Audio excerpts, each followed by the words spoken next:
What up, fam? It's your boy, Z-Dog MD. It's 8:20 Pacific time or 11:20 Eastern time. And I am live and direct from Boston, actually Waltham or Waltham. I've heard it called both things. I'm at the Westin because that's how I roll. Opulence. Actually, the Westin Waltham had, when I walked in, you know what I do? The first thing I do, and I'll tell you why I'm here in a second. The first thing I do is I check the coffee maker to see is there legit coffee. And there was, except there were it was 3 packs of decaf. And I'm like, this is a crime against humanity because that's unacceptable. Okay, even 1 pack of decaf is unacceptable. It should be all standard coffee. So I made a quick call to the front desk. I just got here. My plane was delayed by 2 hours. Let me start by saying I want to thank, because part of the reason I'm in Boston is we're going to do a thing with Athena Health on Friday, but the other reason is we're going to be speaking for Good Shepherd Community Care tomorrow, which is a sort of hospice palliative care organization. I'm very excited about doing a gig with them tomorrow. I think the tickets may be sold out. I'm not sure, but you can click on the link that I've tagged to see if there's still tickets for tomorrow night, and that's going to be here in Boston. I'm glad I came in the night before because my flight was delayed by 2 hours. But I also want to thank Athena Health because they have been sponsoring this month. It's the general theme is burnout, which we talked about a little bit more yesterday, the day before. They are a big health IT company, and their whole idea is to take the busy work off our plate as much as they can, so that we're freed up to actually take care of patients and letting doctors be doctors and nurses be nurses and that sort of thing. So mad love to Athena Health. Anyways, and there's gonna be more on Friday because we're gonna be broadcasting live out their headquarters. You know what I'm saying? And Tom and Logan are flying in tomorrow night, so it's gonna be the 3 of us having a Boston tea party. Booyah! Okay, so to the lecture at hand. Ooh, Nicole Lincoln says, "Woo, so close to me." So close indeed, Nicole. So close I could nearly spit at Mass General Waltham over there across the street. So if anyone works at Mass General, the Waltham division, holler at your boy, man, because the Z-Dog wants to chill. Tomorrow I'm gonna be doing some work and chilling and getting ready for the show in the evening, and then crack of dawn on Friday we're gonna go to Watertown to Athena's headquarters and do a thing there. Okay, so that being said, they did it on purpose to get to spend time with the Z, Sarah Wood. Oh, if only. Okay, check it out. Oh, no, they didn't, Sarah, because when I called, when the guy brought the 3 packets, let me show you these packets just because you got to see this. So when the guy brought the 3 packets, he looked so like he didn't want to be there. He's just like, "Did you really call me at 11 o'clock for these?" But, I mean, look, guys, like, I can't survive in the morning without that. I just can't. Quick hotel tour while we're at it. This is now. You guys have seen me stay in some opulent places. This is Boston, so everything's tighter and it's very clean and very nice. But it's not going to be a massive suite like in Indianapolis or Houston or these kind of places. But it's very. Oh, hey, wait a minute. I think the room service is here. Hang on, fellas. Let's check this out. Hey, how are you? I'm good. I'm just Facebook live casting, so don't mind us. You can say hi to them if you like. Oh, let's take a look. Calamari. Yeah. Beautiful. Beautiful, huh? Ooh, a crab cake. You can't come to Boston and not have a crab cake, even if it's room service. You know what I'm saying? And the burger. Oh, I haven't eaten anything all day. I'm so excited. All right. Very nice. Thank you. Thank you for your kind service. Okay, do you like to? Your night is going well? Fine. Yeah, everything's fine. Okay. All right. Let me open the table for you. Math is hard for me. That's for everybody, I think.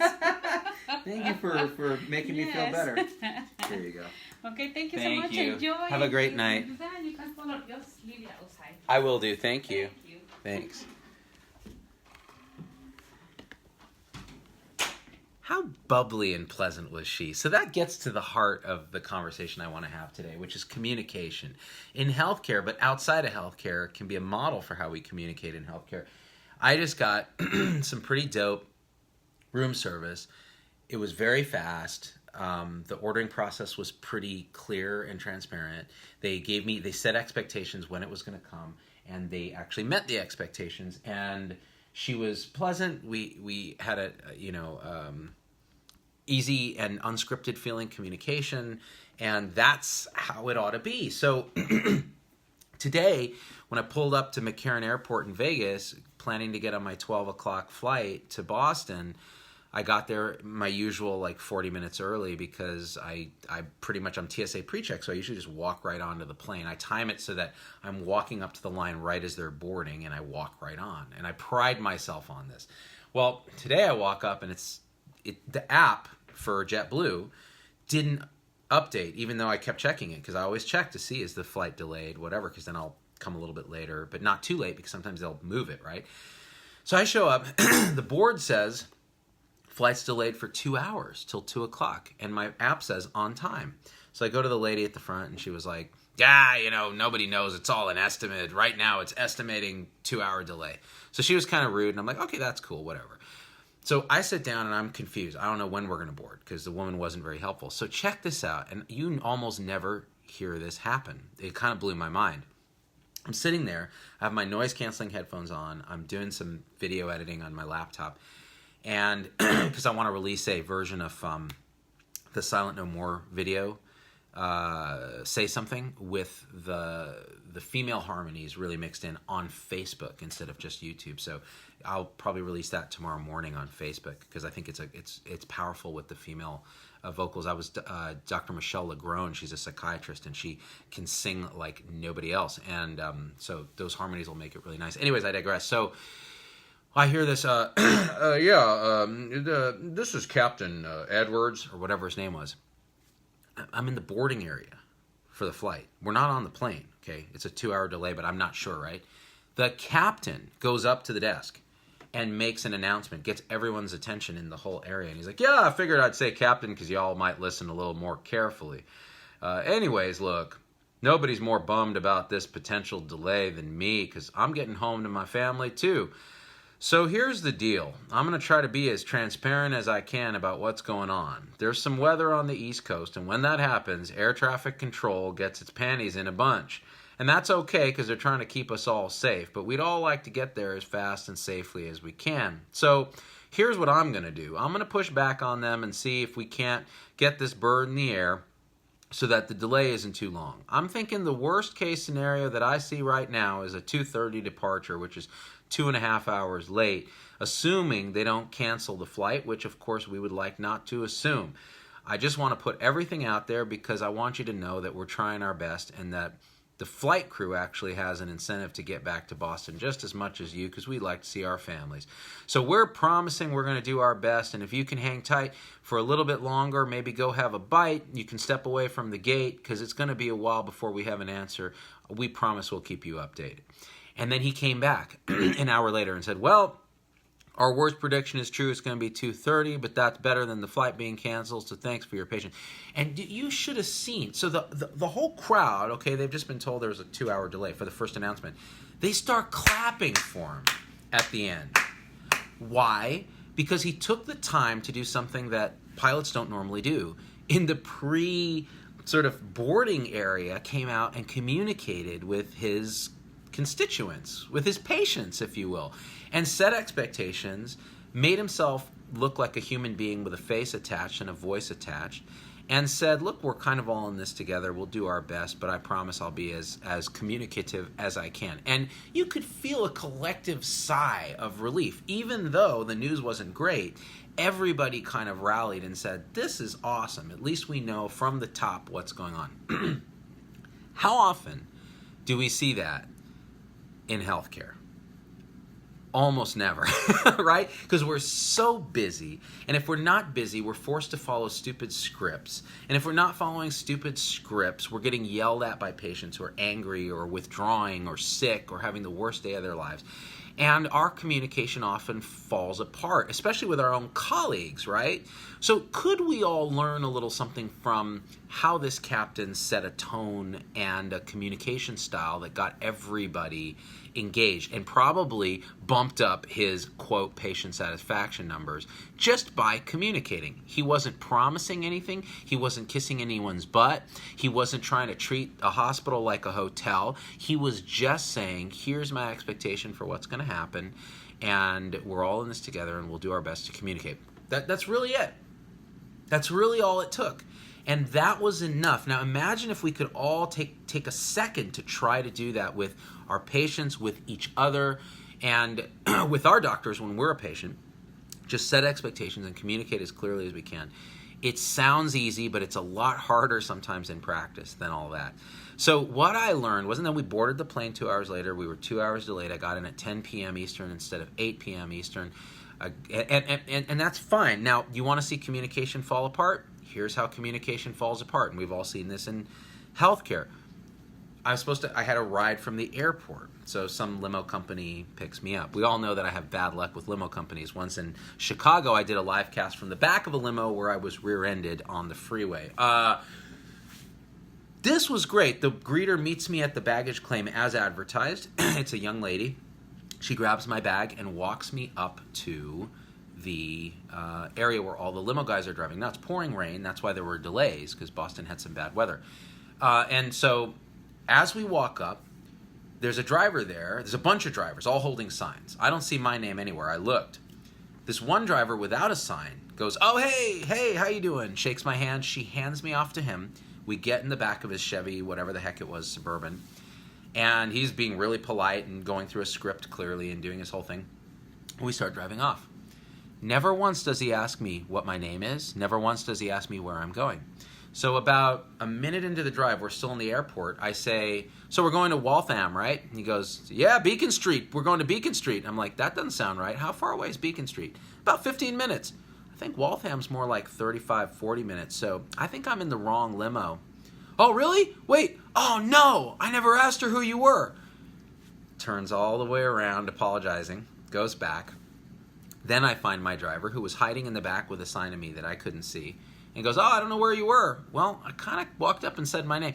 And then I get in this very nice BMW 7, and he drives me here without incident. So, again, do we make mistakes? Yes. Is the system perfect? No. Is communication always good? No. Can we do better? Absolutely. So 2 examples. One, how things went really well, JetBlue's pilot, even during a delay.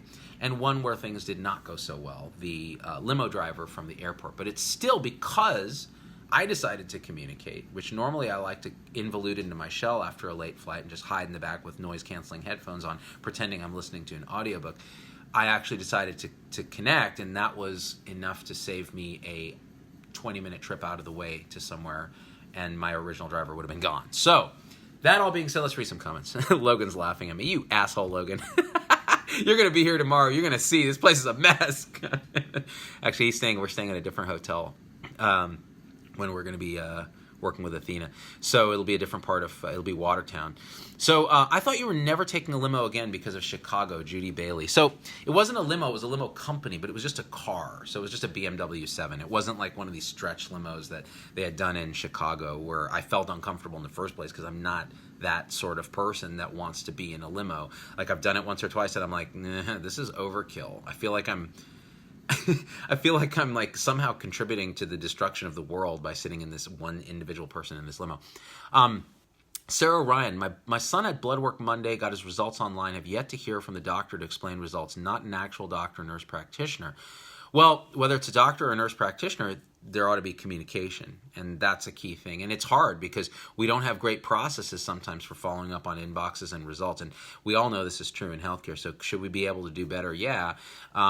Should our patients be partners in their care? Absolutely. Should we hold them accountable as well? Yes, we should. So it's a partnership, and when we let you down, that means that our processes aren't good. And also our culture can sometimes be not really tuned for that sort of communication. Jenna Brooks, that is effing beautiful. I'm a nurse. I'm right down there every day with my patients. I'm doing home health now. I feel so much for my patients. I want to do the best and be the best for them. I do not want, and then it gets cut off. That's great. Green Bay, Wisconsin, checking in. Tessie Wilmot. I can't tell you how many families do not feel confident in the communication from the medical team. Aaron Elizabeth. I can tell you, Aaron, it's a lot. It is a lot, if not the majority. because we're struggling. We don't have the tools. And what part of the theme of this month is, are we capable to do our jobs? If we are, we often don't burn out and we do a great job. If we don't have the support, the IT, the administrative support, the resources, the staffing to do our jobs well, then of course we're going to feel incapable, we're going to burn out, we're going to do a crappy job. Happy staff mean happy, healthy patients. That's just a no-brainer. So we have to take care of each other if we're going to take care of our patients. That's the bottom line. So that being said, if you don't think that I'm going to eat this food right now, you got another thing coming. Should we take another look at the food? Let's take another look at the food, just because I'm so excited. So looks like there's some bread. Hold on. Let me flip the camera, which is going to mess up the audio. Hold on. Here we go. All right. So look at that crab cake, guys. Like, that's just beautiful. That's some New England charm right there. So we got the crab cake. Then we got hella calamari, man. Look at that lemon. I'm going to squeeze that. I'll squeeze it right now, son. So that's what we do. All right, here we go. Yeah. You know Z-Dog like that. So there's that. We got some ice water, some marinara sauce for the calamari, and boom. Look at that burglar with the little ketchups and the butter for the bread. I'm excited to eat the F out of this right now. So, guys, I'm going to report in tomorrow. I will see you soon. I love you guys. Communicate. Thanks to Athena Health for sponsoring this month and for everything they've done for Health 3.0 and for us. We really appreciate it. Anything they can do to free us from more busy work. We out. Peace.